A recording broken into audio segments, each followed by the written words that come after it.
हाँ जी, तो स्टूडेंट्स अस्सलाम वालेकुम। तो स्टूडेंट्स अब हमारा आखिरी ऑपरेशनल एम्पलीफायर है इंस्ट्रूमेंटल ऑपरेशनल एम्पलीफायर। इसमें क्या होता है जी, हमारे पास तकरीबन कह लें कि तीन किस्म के ऑपरेशनल एम्पलीफायर पाए जाते हैं। एक इन्वर्टिंग, दूसरा नॉन इन्वर्टिंग और तीसरे नंबर पे डिफरेंशियल नहीं, स्विमिंग एम्पलीफायर कह लें। ठीक है, डिफरेंशियल भी आप कह सकते हैं वैसे।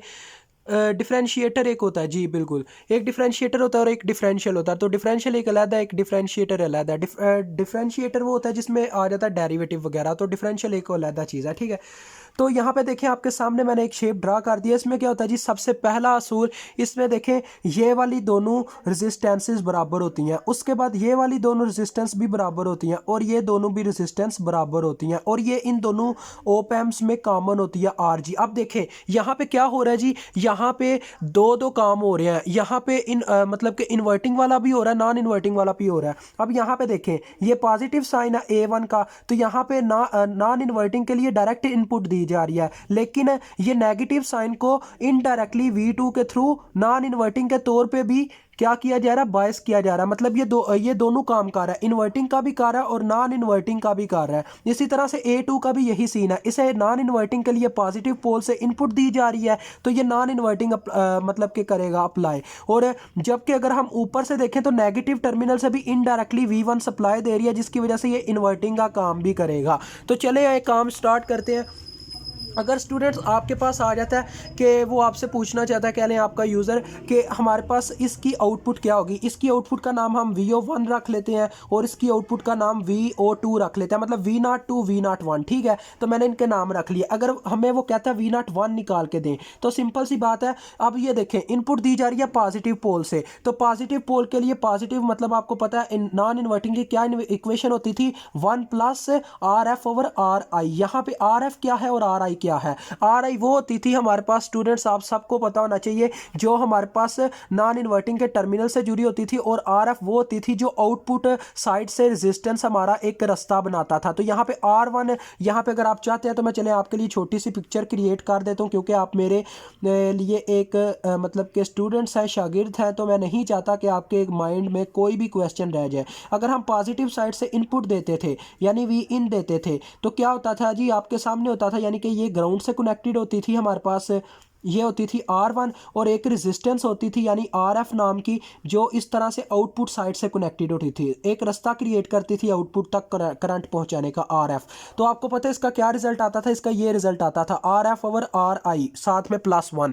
तो अगर हम इस निगाह से देखें तो हमारे पास क्या है, हमारे पास तो ये आ जाएगा RF/RI। इस वक्त RF की जगह क्या लगा हुआ है, R1 लगा हुआ है, यानी कि ये देखें इनपुट साइड से आउटपुट साइड का, यानी इन्वर्टिंग साइड से आउटपुट साइड तक का रास्ता कौन कवर कर रहा है, R1 कवर कर रहा है। तो R1 ऊपर आ गया, बटे में क्या आएगा, वो रेजिस्टेंस जो यानी इसके साथ ही जुड़ी हुई है। ये देखें नेगेटिव पोल के बाद ये जहां से कनेक्शन होता है उसके आगे जो रेजिस्टर है वो है RG, तो इसके बटे में RG आएगा। लेकिन एक चीज का यहाँ पे डिफरेंस आ रहा है, और वो क्या है, यही चीज हमें आपको बतानी है।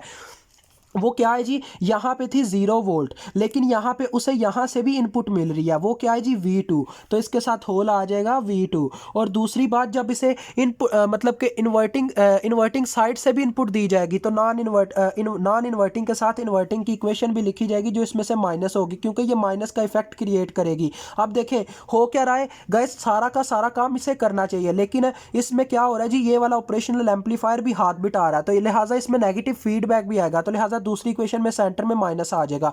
अब देखें ये कौन सी, मतलब ये नेगेटिव पोल की तरफ से इनपुट दे रहा है, मतलब V2 इनडायरेक्टली यानी इन्वर्टिंग बना रहा है इस ऑपरेशनल एम्पलीफायर को। इन्वर्टिंग भी आपको याद करवाता चलूं कि यहाँ पे हमारे पास इन्वर्टिंग की भी मैं शेप ड्रा करूंगा, क्योंकि आपके लिए गाइस जान भी कुर्बान है। तो ये ड्रा करने का क्या सिस्टम है, देखें ये यहाँ पे इन्वर्टिंग में हम यहाँ पे ही इनपुट दे देते थे, तो आपको पता है यहाँ पे RI होता था और यहाँ पे RF होता था। तो हमारे पास जो इक्वेशन बनती होती थी वो इस तरह से होती थी, देखिएगा बस यहाँ पे RF आ गया और ये ग्राउंड होता था। ठीक है, हमारे पास जो इक्वेशन बनती थी वो ये होती थी कि V0 V in is equal to -RF/RI। ठीक है, यही इक्वेशन होती थी। तो हमारे पास आपके सामने ये मतलब कि इससे साबित होता है ये जो माइनस आता है ये इसी माइनस का, ये वही माइनस का हिस्सा, ठीक है। मतलब कि सेंटर में था प्लस, लेकिन ये माइनस क्यों आया? क्योंकि इसमें नेगेटिव फीडबैक आ जाता है इन्वर्टिंग एम्पलीफायर का, क्योंकि इन्वर्टिंग एम्पलीफायर 180 का फेज शिफ्ट देता है। इसमें चक्कर क्या हो रहा है देखें गाइस, अब क्या लें कि दो मिस्त्री काम कर रहे हैं, एक मिस्त्री ने आधा काम किया, दूसरा मिस्त्री आधा काम करेगा, तो काम में इजाफा ही होगा ना, मतलब उनकी क्या लें कि ज़्यादा काम वर्कर को मिलेगा, जो ठेकेदार होगा वो ज़्यादा काम हासिल करेगा मजदूरों से। तो यही चीज़ है जो यहाँ पे मैं आपको समझाना चाह रहा हूँ कि इस एम्पलीफायर ने तो काम किया ही किया, किस फॉर्म में? नॉन इन्वर्टिंग की फॉर्म में। लेकिन इस ओपैम ने क्या किया, इसे इन्वर्टिंग की फॉर्म में भी काम करवाया, तो लिहाजा वो इसमें प्लस होना था, लेकिन नेगेटिव इस वजह से आ रहा है, नेगेटिव इस वजह से आ रहा है क्योंकि इसके साथ नेगेटिव साइन होता है, minus R F over are आई आता है। तो यहाँ पे आर एफ क्या है, आर एफ हमारे पास है यहाँ पे आर वन, क्योंकि आर वन लगा हुआ है आर एफ की जगह, तो आर वन आ गया जी बटे में। अब आर आई आना है, मतलब आर आई आना है, आर आई की जगह हमारा आर जी लगा हुआ है, तो इसके साथ क्या चीज़ मल्टीप्लाई होगी, इसके साथ हमारी वी वन मल्टीप्लाई होगी। यहाँ स्टूडेंट्स कोई गलती तो नहीं हो रही? नहीं, बिल्कुल ठीक जा रहे हैं हम। तो इसके साथ वी वन मल्टीप्लाई होगी, ठीक है, समझ आ गई है। मतलब कि इसने उससे काम करवाया और इसने इससे काम करवाया। इन्वर्टिंग में हमारे पास इसका थोड़ा बहुत काम आ गया और नॉन इन्वर्टिंग में उसका काम आ गया। अब ये VO1 की इक्वेशन है, ठीक है, यानी इस ओपैम की अगर हम इसकी लिखना चाहें तो इसमें थोड़ा सा उल्टा सीन हो जाएगा, चेक कीजिएगा। इसमें भी पहले क्या होगा जी, ये पॉजिटिव टर्मिनल से दे रही है फीड, मतलब कि फीडबैक इनपुट, तो लिहाजा हमारे पास यही इक्वेशन आएगी 1 plus R1 over RG। R1 ही क्यों आया? क्योंकि इसका R1 मतलब इन दोनों में R1 यानी जो RF होता है वो कॉमन होता है, तो R1 ओवर RG इस वजह से आया, इनमें RG भी कॉमन होता है, मतलब ये टोटली इनके रजिस्टर कॉमन ही होते हैं। बस फर्क कहाँ पे आएगा, यहाँ पे V1 आ जाएगा, क्योंकि जब ये इन्वर्टिंग अप्लाई करेगा तो इन्वर्टिंग के सीन में वहाँ से V1 इनडायरेक्टली इसे क्या देगी, सप्लाई देगी। उसके बाद अब जब हम इस जानिब चलेंगे, जब हम वापस आने लगेंगे तो क्या करेगा जी, इस नेगेटिव फीडबैक पे भी आप ज़रा ध्यान दें तो आपके सामने है, इस नेगेटिव फीडबैक को भी क्या मिल रही है, इनपुट मिल रही है V1 से इनडायरेक्टली। तो लिहाजा यहाँ पे ये इक्वेशन क्रिएट हो जाएगी माइनस R1 ओवर RG, साथ में क्या आ जाएगा जी, इस दफ़ा हमारे पास सप्लाई किसकी आएगी, हमारे पास सप्लाई आएगी V2 की, क्योंकि ये नेगेटिव फीडबैक से क्रिएट हुई है। तो ये आपके सामने इक्वेशन क्रिएट हो चुकी है, ठीक है। मुझे उम्मीद है आपको इसकी इतनी तो समझ आ गई होगी। आगे वाला काम ज़्यादा मुश्किल नहीं है, आगे वाला काम भी आप समझ जाएंगे। तो चक्कर आपको इतना तो समझ आ गया, बस यही सीन है कि ये जो होते हैं ना V2 और V1 ये काम करवाते हैं नॉन इन्वर्टिंग का, खुद करते हैं काम, और इन्वर्टिंग का काम दूसरे से करवाते हैं। अब हम बात करते हैं, अगर हम ओवरऑल यानी यहाँ पे आके गेन निकालना चाहे इसके थ्रू, A3 की ओवरऑल गेन होती है, यानी V0 अगर हम निकालना चाहे तो V0 के केस में आपको पता है कैसे निकालनी पड़ेगी। देखें आपके पास फार्मूला लगेगा, देखें R2 और R3 कॉमन है, तो आपके पास सिंपल सा फार्मूला आएगा R2 ओवर R3, यानी कि आपके सामने है, अभी मैं आपको ये वेरीफाई करके बताता हूँ।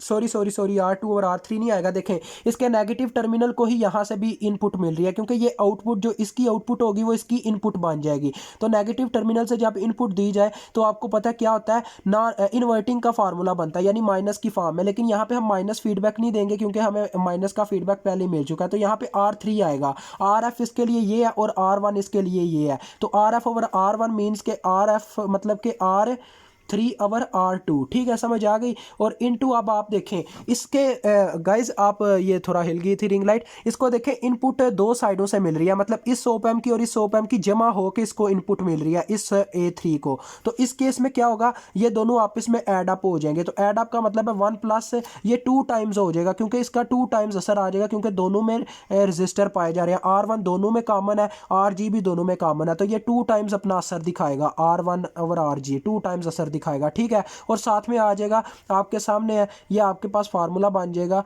Guys V। इस केस में आपके पास जो जिस मतलब के वोल्टेज सोर्स की तरफ पॉजिटिव का साइन है वो पॉजिटिव में लिखी जाएगी, और जिस तरफ नेगेटिव का साइन है वो नेगेटिव में लिखी जाएगी। देखें पॉजिटिव का पोल है VO2 की तरफ, तो VO2 प्लस में लिखी जाएगी, माइनस VO1 नेगेटिव में लिखी जाएगी, क्योंकि उसकी तरफ नेगेटिव टर्मिनल है। तो इनकी वोल्टेज ऐसे आपने लिखनी है। अब देखिए हम क्या करेंगे, V0 को डिवाइड करवा देंगे इससे, VO2 माइनस VO1। अब ये एक डिफरेंशिएटर इक्वेशन बन चुकी है, तो लिहाजा ये हमारी गेन आ गई है R2 into 1 plus 2r1 plus over R G. तो ये ओवरऑल गेन है हमारे पास, इसका फार्मूला ए वी है, मतलब A V total overall gain. तो ये वीडियो मैंने आपके लिए इंपॉर्टेंट समझी थी, इसी वजह से मैंने इसे पहले ही क्रिएट कर लिया इस तरह के न्यूमेरिकल हल करवाने से पहले। तो लिहाजा इसको लाजमी देखिएगा, आपके लिए काफ़ी इंपॉर्टेंट है। और मुझे लाजमी अपना मतलब कि रिव्यू दे के जाइएगा कमेंट्स में। स्टूडेंट्स, हम आपके लिए काफ़ी मेहनत कर रहे हैं, तो आपका भी ये फ़र्ज़ बनता है कि आप अपने उस्ताद के लिए क्या करें जी, रिव्यू छोड़ के जाए कि उसे पता चले कि उसकी मेहनत कितनी रंग ला रही है। तो लाजमी रिव्यू दे के जाइएगा। अल्लाह हाफिज़, अस्सलाम वालेकुम।